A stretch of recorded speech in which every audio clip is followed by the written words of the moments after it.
Gracias, doctora Veras. Bueno, un dolor de cabeza a veces son las mamás que tenemos encima como pediatras nosotros, en que nos están bombardeando con una serie de preguntas en relación a la protección de la niñez. Pues para comentarles, ya la doctora Veras había mencionado que efectivamente la carga de enfermedad en la población infantil pues es bastante baja. Entonces, por ese lado pueden estar tranquilas las mamás, los papás en relación con los niños, pero eso no significa que no puedan infectarse. Entonces, los niños sí se pueden infectar y el problema es que como todavía estamos en el conocimiento de esta enfermedad, pues es importante tener los datos de alarma que ya se habían mencionado previamente. Entonces, muchos nos hemos preguntado por qué en la población infantil no se ve tan afectada por el SARS-CoV-2. Existen algunas teorías en relación con esto. Esto es porque los niños, si ustedes saben, en los primeros años de vida, pues por supuesto que los niños están expuestos a una serie de patógenos. Si ustedes los llevan a la guardería, pues se van contagiando de diferentes virus, bacterias, empiezan las enfermedades respiratorias, las enfermedades diarreicas y también las enfermedades exantemáticas, es decir, esas de los niños que llegan todos enronchados a la consulta de pediatría, precisamente porque hay contacto pues con diferentes microorganismos en el ambiente. Esa es una. Entonces, posiblemente esta competencia entre los patógenos pues sea un nicho competitivo entre el SARS-CoV-2 y otros patógenos. La otra teoría es que el sistema inmunológico, por supuesto, en el niño se está en un proceso de maduración. ¿Qué quiere decir? Paulatinamente, desde que nacemos hasta ciertas edades de adulto nos vamos exponiendo a diferentes virus, bacterias y vamos desarrollando una serie de anticuerpos que son el sistema de protección para estos microorganismos.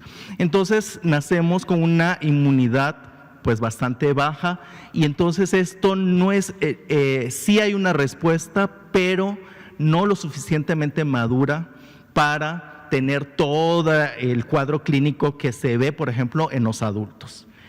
Y la otra es que hay una serie de receptores, ya en algunas ocasiones se ha hablado también de los receptores del virus en las diferentes células que componen a nuestro organismo. Entonces, aparentemente este receptor, que se denomina el receptor de enzima convertidora de angiotensina 2, es mucho menor en el epitelio nasal y también en los neumocitos, que son las células del pulmón.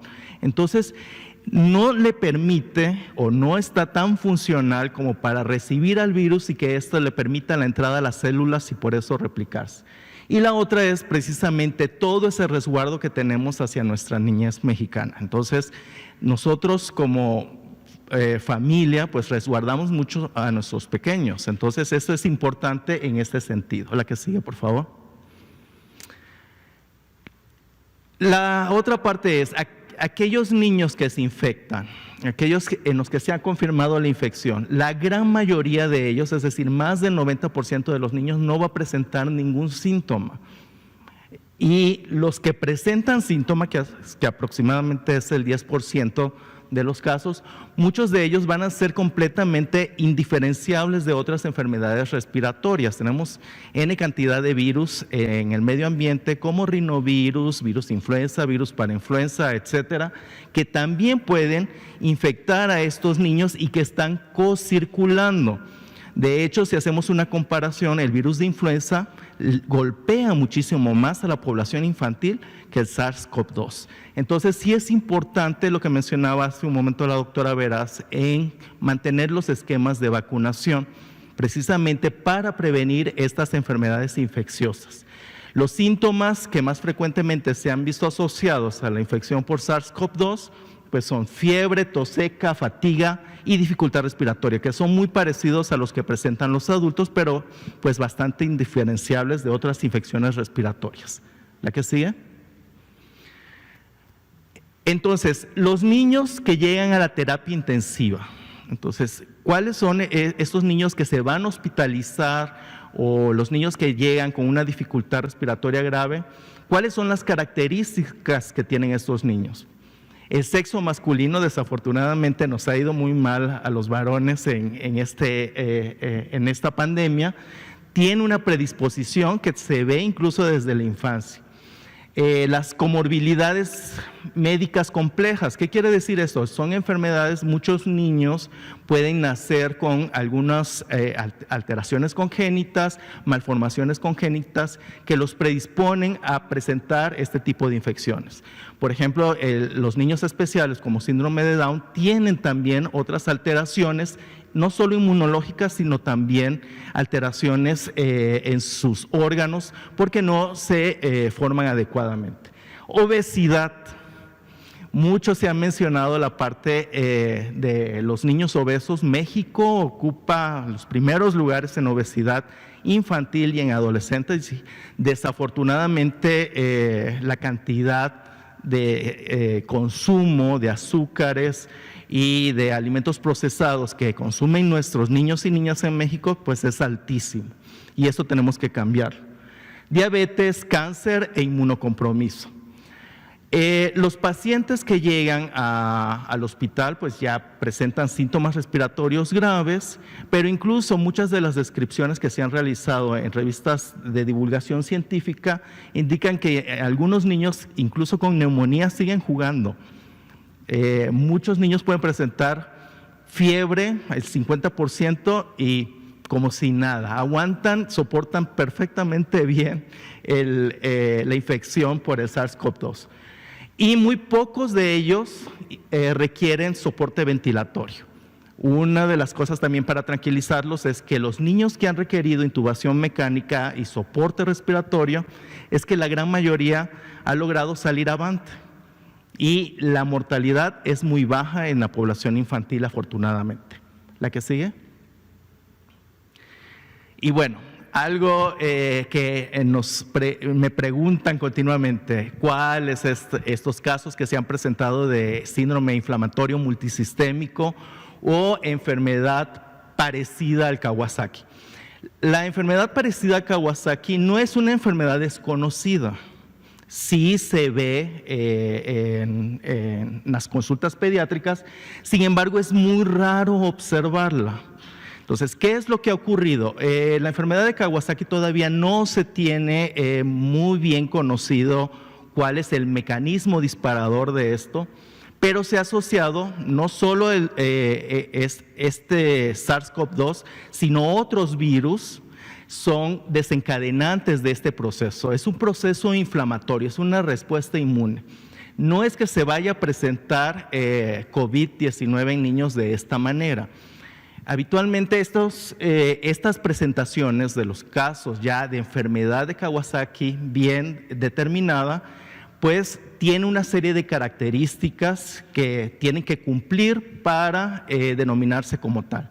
En este caso, se han reportado científicamente ya en 2 revistas de divulgación un solo caso de los Estados Unidos. Ustedes saben que en Estados Unidos empezó esta alerta por el número de niños que se presentaba con este síndrome inflamatorio multisistémico. Ese es el primer caso que está del lado izquierdo, que se reportó en el 10 de mayo de este año, y el otro es en el Lancet, que ya es un número más grande, que es un reporte en Italia. En Italia hacen un reporte de 10 casos en solo 2 meses. Entonces, ¿cuál es la asociación? ¿Qué es lo que necesitan los padres de familia estar alertas? Ante cualquier presencia de un exantema cutáneo, es decir, esta erupción cutánea, sí es muy importante que acudan con el pediatra, acudan a un hospital si es necesario. ¿Cuáles son las características? Los niños se presentan con conjuntivitis, se presentan con el exantema característico, que es multiforme, es decir, tiene muchísimas formas, se puede confundir con muchas otras enfermedades exantemáticas, el enrojecimiento de palmas y plantas, pueden presentar adenomegalias, es decir, inflamación de los ganglios, la lengua aframbuesada, que se le llama, grietas en labios, y exantema en todo el cuerpo. ¿En qué consiste esto?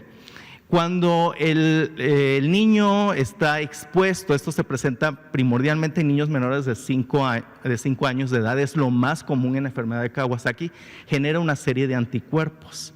Estos son los anticuerpos que pasan 2, 3 semanas, 4 semanas después del proceso infeccioso y van a desencadenar entonces el proceso inflamatorio en medianos vasos sanguíneos.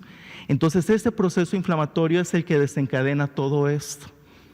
Entonces, no es prácticamente por el virus, sino es un proceso inflamatorio del propio organismo que condiciona esto. Para tranquilidad de los padres, es extremadamente raro que lo veamos. ¿Es posible que veamos algunos casos? Sí, es posible, pero hay que estar alertas en este sentido. Y la otra es que la gran mayoría de estos niños pues mejoran con tratamiento. El tratamiento es con inmunoglobulina intravenosa, dosis altas de aspirina e incluso en algunos casos se pueden llegar a utilizar esteroides.